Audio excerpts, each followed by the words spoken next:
শিবে শরণময়ং বুদ্ধমে শরণং বরং এতেন স্বচ্ছবর্জেন পততি জয় মঙ্গল।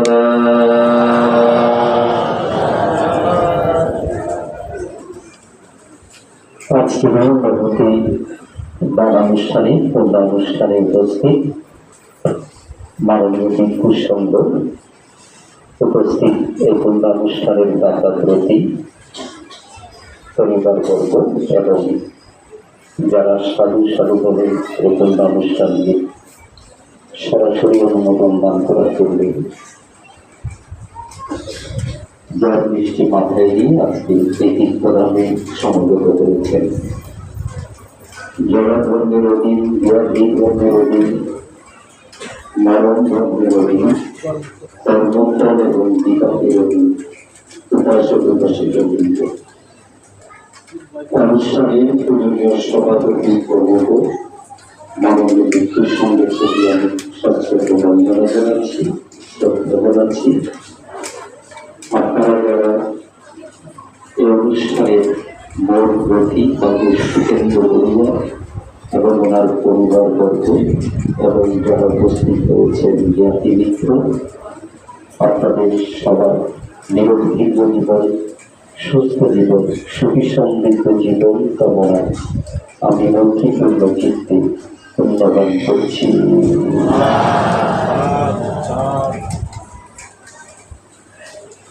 উপাসক উপাসিকা বৃন্দ, ভগবান বুদ্ধ আমাদের ভিক্ষু সঙ্গের জন্য যে শিক্ষা দিয়েছেন, আর আপনারা যারা গৃহী সঙ্গ আপনাদের জন্য যে শিক্ষা দিয়েছেন, আমাদের জন্য যা বলেছেন এই অক্ষরে সেটি তা হচ্ছে আমাদের প্রধান কাজ হল সেই সমাধি প্রজ্ঞার অনুশীলন। এর থেকে বড় করণীয় আমাদের জন্য আর হতে পারে না। অনেক কিছু আমাদের করতে হয় পরিবেশ পরিস্থিতি অনুযায়ী, সেটা পরের বিষয়। প্রকৃত হিসেবে আমাদের মূল করণীয় যে প্রেমে আষ্টে পৃষ্ঠে বাধা আমাদের পদ্ধতিতে জীবন, তা শিব সমাধি প্রজ্ঞার নিরন্তর অনুশীলনের কথা বুদ্ধ করেছেন।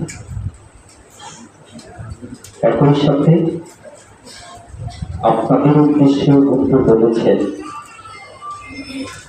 সংসারে যত ব্যস্ততা, অবহেলা, টানাপোড়েন, সমস্যা, অশান্তি, যত ছড়াই পতন থাকুক না কেন, গৃহী মাত্রেই দানশীল ভাবনার মধ্য দিয়ে ক্ষণিক পরিশ্রিত এই জীবনকে উপভোগ করতে হবে, যাপন করতে হবে, অতিবাহিত করতে হবে। এই দানশীল ভাবনার যে শিক্ষা ভগবান বুদ্ধ সেই যে 2500 বছরেরও বেশি সময় আগে প্রস্তুতি করেছিলেন, হিতোপদেশ দিয়েছিলেন, সেই ধারা আগে চলে না। কিন্তু আপনি ভালো করে খেয়াল করলে, বাজ বিচার করলে দেখতে পাবেন তাদের গুরুত্ব যেমন আছে, ধ্যানের গুরুত্ব যেমন আছে। এই দুটোর উপরে মাঝখানে শিলাচার সেই কতখানি প্রভাব বিস্তার করে।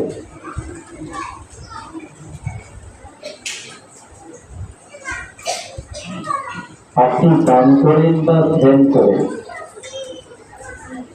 সেই দুটোর উপরে যদি শিলের প্রভাব না থাকে, লৌকিকতার প্রভাব না থাকে, যেটাকে শিলতেজ বলা হয়, বুদ্ধ বুদ্ধ সরাসরি বলছে, শিলাচার রক্ষা না করে আপনি যদি দান করেন সেটাও পরিপূর্ণ ফল আনবে না। আপনি যদি ধ্যানে যান,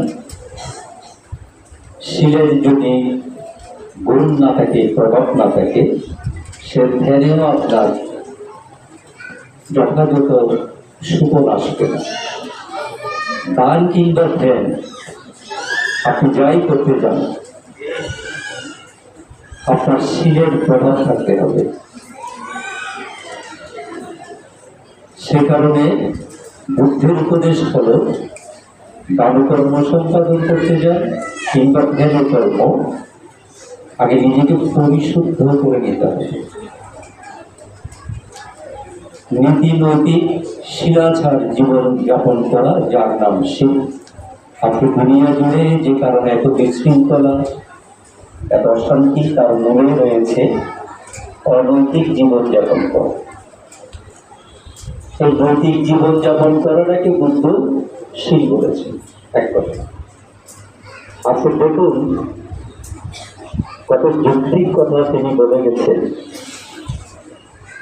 একজন ভিক্ষু যদি দান না করে, মানুষ একে নিয়ে এত বলাবলি করবে না, মাথা কামাবে, এটা তার ইচ্ছা। তিনি যদি ধ্যান না করেন, সেটা নিয়েও মানুষ, তিনি যদি ধ্যান না করেন,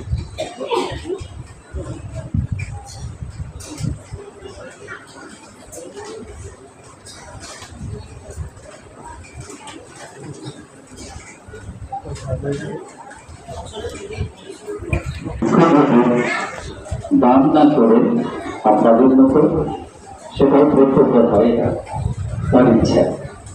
তিনি যদি ধ্যান না করেন, সরকার অনুশীলন না করে কিংবা কম করে, মানুষ সেটাইও করে থাকে। কিন্তু যখন তিনি দেখেন কোন ভিক্ষু সেই বিনয়ে নাই, তিনি কিন্তু জোরে সোরে আওয়াজ করবেন। এর থেকে কি বুঝা যায়? মানুষ নৈতিকতাকে পছন্দ করে, ভালোবাসে, ভক্তি করে। এমনকি যে মানুষ নীতি নৈতিক জীবনযাপন করে না, তিনিও পছন্দ করেন। তিনি পালন করতে পারেন না, এটা তার ব্যর্থতা, কিন্তু তিনিও যিনি পালন করেন, নীতি নৈতিকতা মেনে চলেন, তাকে ভালোবাসেন। আবার সমাজে দেখেন একজন মানুষের অনেক সম্পদ, তার অনেক প্রভাব প্রতিপত্তি, তার অনেক ক্ষমতা, অনেক ভূসম্পত্তি আছে, গাড়ি বাড়ি জমি জমা আছে, কিন্তু সে মানুষের নীতি নৈতিকতা নাই। মানুষ তাকে জানে খারাপ মানুষ, অনাচারী মানুষ। দেখবেন তার এই যে গাড়ি গাড়ি সম্পদ আছে, সেগুলো মানুষকে টানে না। মানুষ তার থেকে নিরাপদ দূরত্ব বজায় রাখতে চায়, তার আশেপাশে ঘেঁচতে চায় না। উল্টো দিকে দেখবেন তার এত কিছু নাই, এত সম্পদ নাই, তার ক্ষমতা নাই, তার এটা নাই সেটা নাই, কিন্তু যখন তিনি নীতি নৈতিকতার মধ্যে থাকে, মানুষ সেটার কারণে তাকে ভালোবাসে, মানুষ সেটার কারণে তাকে সমীহ করে, মানুষ সেটার কারণে তার সাথে ঘেঁচতে চায়, মিশতে চায়, কথা বলতে চায়, তাকে ভালোবাসতে চায়, তাকে সম্মান করতে চায়, শ্রদ্ধা নিবেদন করতে চায়। এটা কেন হয়? ওই যে ঘুরে ফিরে মানুষ সুন্দরকে ভালোবাসে, মানুষ নীতি নৈতিকতা সুশৃঙ্খলা এগুলাকে মানুষ পছন্দ করে, আগেও করত, এখনো করে, ভবিষ্যতেও করবে। আমরা নিজেরা যতই বিশৃঙ্খল হই, আমরা নিজেরা যতই বিপদে যাই, আমরা ঘুরে ফিরে সুন্দর সুশৃঙ্খল জীবন, সততা, নীতি নৈতিকতা এগুলোকে আমরা ভালো না বেশি পারি না, পারবো না। এবং এই কারণেই বুদ্ধ যথার্থ বলেছিলেন, যথার্থ কারণে বুদ্ধ এই বিধান দিয়েছিলেন। মানুষ যে অসংখ্য মানুষ সংসার নিয়ে থাকবে, জন্ম মৃত্যু যেখানে যাবে বাস্তবতা, তাদের মধ্যে যদি নীতিনৈতিকতা না থাকে, তাহলে মানুষ কি করে এই সংসারে শান্তিতে বসবাস করবে? মানুষ কি করে মানুষ হিসেবে বেঁচে থাকবে? সে কারণে বুদ্ধ মানুষকে কিছু নিয়ম কানুনের মধ্যে রাখার চেষ্টা করেছে। আজকে সারা দুনিয়া জুড়ে যে অবগতন হয়েছে আমাদের নৈতিক, তার প্রভাব শুধু সমাজ কেন, কোনো দেশ কেন, সারা বিশ্ব তার মাসুল দিচ্ছে আসছে। যেদিকে তাকান সবখানে দেখবে শুধু সেই কারণে যে শিলাচার পালন হচ্ছে না, কিংবা কম হচ্ছে, কিংবা মোটেও নাই। সে কারণে আজকে সমাজে বলুন, পরিবারে বলুন, বিশ্বে বলুন, আজকের এই অশান্তির দাবানো দাও দাও করে চলছে। তো সে কারণে আমাদেরকে বেশি গুরুত্ব দিতে হবে। দানের পাশাপাশি, ধ্যানের পাশাপাশি মনে রাখবেন, একজন ব্যক্তি অনেক দান করেন, তাই বলে যে তিনি শিলবান হবেন, নৈতিক মানুষ হবেন, তার কোনো নিশ্চয়তা নাই। একজন দানবীর ব্যক্তি দুঃশীল হতে পারে, তিনি দান দেন, সেটা এক বিষয়, কিন্তু নীতি নৈতিকতার ভেতরে দেখা সেটা আরেক বিষয়। আপনি দেখবেন একজন মানুষ খুন করে তিনি চাইলে মুহূর্তের মধ্যে 1 লক্ষ টাকা, 2 লক্ষ টাকা, 5 লক্ষ টাকা দাম দিতে পারেন। কিন্তু একই ব্যক্তি যদি তাকে বলা হয় আপনি 10 মিনিট ধ্যান করেন, হয় সময় নাই, না হয় ওনার সহ্য হয় না, অথবা তার অভ্যাস নেই। আবার যদি বলা হয় পঞ্চশীলা পালন করুন, এটাও অসম্ভব। তাহলে কোন কাজটা করি? আজকের দিনে এসে দান ধ্যানের চাইতে শীল পালন করা, নৈতিক অবস্থানে থাকাটা সব থেকে জটিল হয়ে গেছে, সব থেকে কঠিন হয়ে গেছে। এবং এই পৃথিবী, এই সংসারে এটাই সব থেকে বেশি দরকার। সেটা যেখানে থাকবে, ডাল ভাত যদিও খায়, নুন ভাত যদিও খায়, সেখানে শান্তি বিরাজ করবে। তো সে কারণে আমাদেরকে বৌদ্ধদের মূল যেটা আমাদের শিক্ষা, সেদিকে যেতে হবে। আজকে সময় নেই, খুব বেশি লম্বা চড়া দেশনা করা যাবে না। দানের যে দান করতে আজকে আপনারা এসেছেন, যে দান আপনারা দিচ্ছেন, সারা জীবন দেবেন, সে দানের ক্ষেত্রেও বুদ্ধ এই কথাই বলেছেন। 4 প্রকার দক্ষিণা বিশুদ্ধি, বর্ণনা করব না, শুধু নামগুলো নিচ্ছি। দাতা গ্রহিতা, বিপক্ষের মধ্যে দানকর্ম সম্পাদন হয়। এক পক্ষ দান দিবেন দাতা, আর এক পক্ষ গ্রহণ করবেন গ্রহিতা। বলা হচ্ছে যদি দাতা শীলবান হয়, গ্রহিতা যদি শীলবান না হয়, দাতার শীলের কারণে হলেও, দাতার শীলের কারণে হলেও সে দানের ফল পাবে। তারপর যুবক ব্রাহ্মণকে যে রাজা বেশান্তর জানকৃষ্ণকে দিয়ে দিল, দান দিয়ে দিল, বলা হচ্ছে পৃথিবী কম্পিত হয়েছিল। পৃথিবী কাঁপানো দান কারো জীবনে আর হয়নি দ্বিতীয়বার। যুবক ব্রাহ্মণ ছিল তো অনাচারী, দুঃশীল, তাকে দান দিতে গিয়ে কেন পৃথিবী কাঁপলো?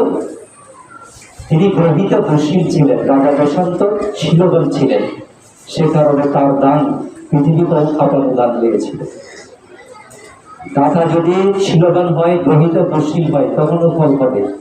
উল্টো যদি হয়, দাতা দুঃশীল, গ্রহিতা শীলবান, তখনও ফল পাবে। তার কারণে গ্রহিতার কারণে।